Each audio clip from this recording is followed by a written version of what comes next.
Hello అండి. నిన్న సాయంత్రం దండోరా ప్రీ రిలీజ్ ఈవెంట్లో హీరోయిన్స్ ఈ మధ్య కాలంలో వాళ్ళు ఇబ్బంది పడ్డ సందర్భంలో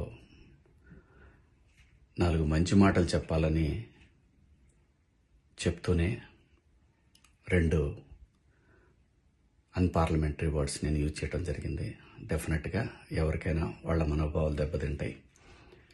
నేను మాట్లాడింది అమ్మాయిలందరినీ ఉద్దేశించి కాదు. హీరోయిన్స్ బయటకు వెళ్ళినప్పుడు బట్టలు జాగ్రత్తగా ఉంటే మీకు ఇబ్బంది ఉండదేమో మా అమ్మ అనే ఉద్దేశం తప్ప నేను ఎవరిని అవమానపరచాలని కాదు. బట్ ఏదైనా 2 అన్పార్లమెంటరీ వర్డ్స్ దొర్లినాయి. దానికి మై సిన్సియర్ అపాలజీస్. అండ్ ఇంకోటి, నేను ఎప్పుడు స్త్రీ అంటే ఒక మహాశక్తి, ఒక అమ్మవారిలాగానే అనుకుంటా.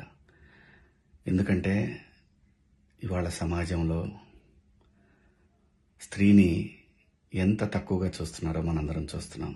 అటువంటి అవకాశం మనం ఇవ్వద్దు అని చెప్పే ఇంటెన్షన్లో ఒక ఊరు భాష మాట్లాడాను.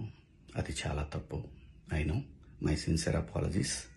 నా ఇంటెన్షన్ మంచిదే, కానీ ఆ 2 పదాలు దొరకకుండా ఉంటే ఈరోజు ఈ పరిస్థితి లేదు. బట్ ఒకటి మాత్రం చెప్తున్నాను, మంచి చెప్పాలనే ఉద్దేశం తప్ప అవమానపరచాలి, కించపరచాలనే ఉద్దేశం నాకు ఎట్టి పరిస్థితిలోనూ లేదు. ఇండస్ట్రీలో ఆడవాళ్ల మనోభావాలు దెబ్బతిన్నందుకు, అలాగే మహిళలు ఎవరైనా దీన్ని తప్పుగా అనుకుని ఉంటే మీ అందరికీ నా సిన్సియర్ అపాలజీస్ అమ్మా. Thank you.